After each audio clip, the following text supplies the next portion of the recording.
Tapi kayaknya emang apa ada unsur politisasi agama apa gimana sih? Ya bisa jadi. Bisa jadi. Bisa jadi. Kenapa? Satu, bukti ya. Kemarin kita sudah membahas mengenai doa yang dibacakan oleh Syed Utsman bin Yahya. Ya kan? Di mana dari doa itu sudah kita terjemahkan, betul, kita uraikan, dan itu doanya itu dibacakan di hadapan Ratu Belanda pada tahun 1898. Ya kan? Jadi berarti 10 tahun setelah adanya geger Celuruan. Tuh. Kemudian tidak hanya itu ternyata. Tidak hanya itu. Tapi beliau itu sampai sampai membuat puisi atau syair. Oh, sampai dalam bahasa Melayu yang ditulis dengan tulisan Arab untuk si ratu. Ya, betul. Bahkan sampai ada ini apa namanya ini? Ratu. Enggak, ini gambar kayak gini tuh namanya apa? Bingkai kali ya. Ada fotonya segala semacam lukisan gitu ya. Ini nanti bisa dibuka oleh netizen ya. Ratu. Dan di sini saya akan bacakan apa yang dituliskan oleh beliau. Nah, di sini ada 2 baris. Yang pertama huruf hijaiyah yang terpisah-pisah, yang kalau disambung itu 25. Ya, karena waktu itu memang di tahun 89 umurnya Ratu Wilhelmina itu 25 tahun. Nah, kemudian di baris yang satunya dengan sama huruf yang terpisah-pisah ke bawah, tulisannya Wilhelmina dengan tulisan Arab ya. Wilhelmina. Nah, di sini ada puisi. Ada puisi, boleh saya bacakan? Iya dong, harus dong. Penasaran kita semua. Ya. 25 tahun telah bersudah, wahai daulatku, Sri Baginda. Peliharakanlah, hai Tuhanku, warisannya kerajaan dengan berlaku. Lanjutkan Tuhanku, ia punya umur. Hindia Nederland, biarlah makmur. Jadi beliau mendoakan supaya Belanda itu makmur. Ya. Okay. Lantaran punggawa yang bersetia, yang berbuat baik dapat bahagia. Jadi punggawa itu apa sih? Punggawa itu apa? Yang kerja aja kali. Yang kerja ya, katakanlah pegawai-pegawainya Belanda gitu ya. Jadi mereka itu punggawanya itu sangat setia, ya kan? Punggawanya setia dan dia berbuat baik. Jadi punggawa-punggawa Belanda itu orang yang setia dan berbuat baik, itu ya. Silahkan simpulkan gitu kan. Oke, marilah rakyat tua dan muda. Alamat panutnya apa nih? Apa yang ada? Waras dan subur kerajaan Holanda. Jadi mendoakan supaya kerajaan Belanda ini sehat atau makmur gitu dan subur. Ya. Kemudian yang dipertuan sepenuhnya dada, lama dan selamat. Berarti berdoa supaya Belanda ini berlama-lama di Indonesia gitu, dan selamat ia memangku hakim yang adil menurut kitab. Alirkan afiat badan sekujur, lagi tahta kerajaan bertambah makmur. Manis dan pahit ada sedia, yakin yang jahat dapat bahaya. Terus, nari makan selamat bagi Baginda. Hiduplah kekal kerajaan Holanda. Gila, sampai segitunya. Pantas lama ya. Belanda Indonesia gara-gara doa dia. Ya barangkali doa dari Habib ini kan diijabah oleh Allah Ta'ala sehingga katakanlah dari tahun berapa ini? 1889 sampai ke tahun 1940. Ya kan? 1941 lah. Nah, itu berapa tahun tinggal dihitung kan? Berarti bukan hanya sekedar dekat itu. Betul. Berarti udah masuk ke kemesraan juga ya. Jadi 43 tahun lah setelah doa ini dipanjatkan baru. Nah, atau 45 tambah 2 47 tahun setelah dipanjatkannya doa ini baru Indonesia merdeka kan. Ya. Jadi ini adalah salah satu bukti di mana doa dari beliau itu kan yang namanya doa kan membawa agama. Mending kalau doa ini hanya sekedar berdoa supaya mereka sehat dan ini. Tapi ini sampai mendoakan kerajaan Belanda. Dan bahkan tidak hanya mendoakan kerajaan Belanda, mendoakan agar Belanda ini berlama-lama di Indonesia. Ya. Betah gitu. Betul. Dan mendoakan supaya kerajaan Belanda ini kekal berada di Indonesia. Waduh. Nah, itu real kan? Apa yang dituliskan oleh beliau di sini ya, katakanlah puisi yang disusun oleh beliau. Ya kan? Berarti ada doa satu, tadi buktinya ya. Kemudian yang kedua ada puisi yang dihadiahkan kepada Ratu Wilhelmina. Nah, kemudian yang ketiga itu ada sebuah fatwa. Fatwa Dari Said Usman, ya karena memang dari doa ini kan muncul pro kontra gitu di antara para ulama. Di antara mereka ada yang setuju, ya walhasil banyak lah ulama-ulama yang menentang. Kenapa? Sampai Habib Usman itu mendoakan Iya. Ratu Belanda, gitu, yang namanya Wilhelmina. Pada akhirnya membuat fatwa beliau. Betul. Nah di sini, cuman karena saya itu belum mendapatkan fatwanya gitu ya, belum mendapatkan fatwanya. Jadi yang saya temukan di dalam biografi beliau dalam bahasa Belanda, Najana ing tenya hoge. Di sini ada fatwa, kutipan fatwa ya, cuplikan fatwa dari Said Usman bin Yahya ketika para ulama itu mempertanyakan kenapa bisa sampai seperti itu. Nah, sedikit saya baca. Bismillahirrahmanirrahim. Mas'alatun fid du'a li ghairil muslim wa huwa waliyul amri fil biladil lati fihal muslimun. Satu permasalahan dalam permasalahan doa atau tentang masalah doa kepada non muslim. Sementara non muslim itu adalah pemimpin kita ya di negara kita, dan di negara tersebut, negara kita ini ada orang-orang muslim. Ya. Contoh soalnya bagaimana? Faqulu ma qaulul ulama'i ada adamallahu bihim annaf alil muslimina fid du'a li hadzal wali bi salahihi bil ma'na alladzi la yu'abbaru anhu bi dhabtihi. Walhasil, bagaimana hukum, apa pendapat para ulama ya tentang doa kepada seorang pemimpin agar dia itu soleh, kan, dengan mana dan seterusnya. Walhasil di sini ada pembawaan tentang agama, artinya berargumentasi dengan agama supaya doa tersebut diperbolehkan. Nah, sementara redaksinya sudah kita ketahui baik dari video ini atau video kita yang sebelumnya, gitu kan.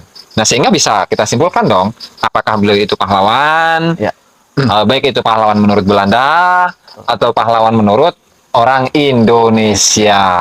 Ada 3 bukti. Nah, sekarang bukti yang keempat. Kalau doa yang pertama di tahun 1898.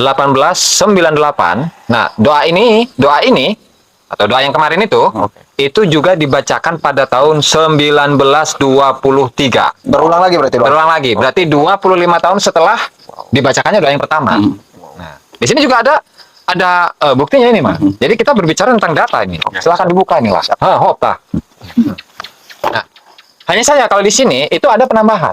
Penambahan tentang terjemah atau arti dari doa yang dipanjatkan oleh Habib Usman bin Yahya. Nah, hanya saja di sini karena tahun 1923 itu sudah meninggal Habib Usman bin Yahya, maka yang membacakannya dan yang menerjemahkannya ke dalam bahasa Melayu itu adalah putra beliau yang namanya Yahya bin Usman bin Yahya. Jadi putranya ini, Mas. Dan itu dibacakan di masjid ternyata loh. Di masjid. Tanggung-tanggung ini. Dibacakan di masjid setelah sholat Jumat. Gitu. Oke, kita simak aja nih ya. Yang tertulis di sini. Ketahui hai sekalian saudara Islam, bahwasanya kita sekalian punya pendapatan segala nikmat atas kepeliharaan diri dan anak bini.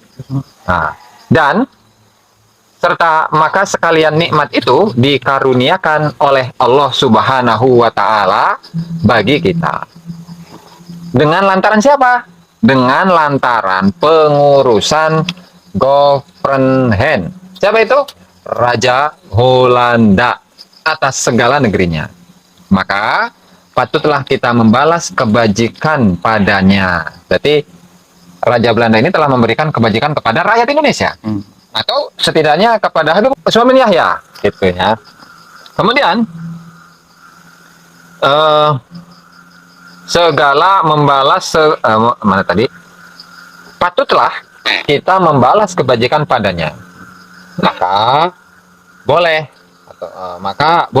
kebajikan, yaitu bahwa kita mendoakan bagi Sri Paduka Baginda putri yang termulia dengan doa yang diharuskan oleh syarak, yaitu sebagai doa yang tertulis di bawah ini, yang sesungguhnya bahwasanya doa ini manfaatnya baik pada kita sekalian. Jadi manfaat doa ini itu untuk kita semua gitu ya, untuk seluruh rakyat Indonesia. Ya kan? Pada kita semua, pada kita sekalian pula sebagaimana dipahami akan maknanya. Maka dibaca doa ini di masjid sesudahnya sembahyang Jumat. Di hari 31 Agustus 1923. Berarti 25 tahun dari dibacakannya doa ini dari pertama kalinya oleh Ayahnya itu ya. ayahnya. Nah, redaksinya sama dengan doa yang kemarin. Nah, di sini ada apa artinya itu ya, ada terjemahnya. Kemudian ditutup. Khutbah dan doa ini beralasan kepada buah pikirannya almarhum As-Sayyid Utsman bin Abdullah bin Aqil bin Yahya qaddasallahu ruhahu amin. Jadi begitu ya. Jelas ini bahwa ini adalah bukti keempat bahwasanya tadi seorang Habib Utsman bin Yahya itu ya memperbolehkan doa kepada Belanda agar Belanda itu kekal di Indonesia meskipun menjajah orang-orang Indonesia gitu kan, dan itu sangat luar biasa tentunya. Itu tadi di masjid ya. Di masjid. Maksudnya itu yang bikin haruman gitu. Begini Gus ya. Habib Utsman itu kan seorang Habib. Ya. Jadi beliau itu dari Hadramaut gitu kan. Dari Hadramaut. Berarti kan ada kalangan beliau juga. Ya, Ada betul. kalangan habaib, berarti apakah ada bukti gitu beliau itu kedekatannya dengan Habib yang lain lah gitu. Jadi jelas ya, karena beliau itu seorang ulama, Ya. ya kan, seorang ulama.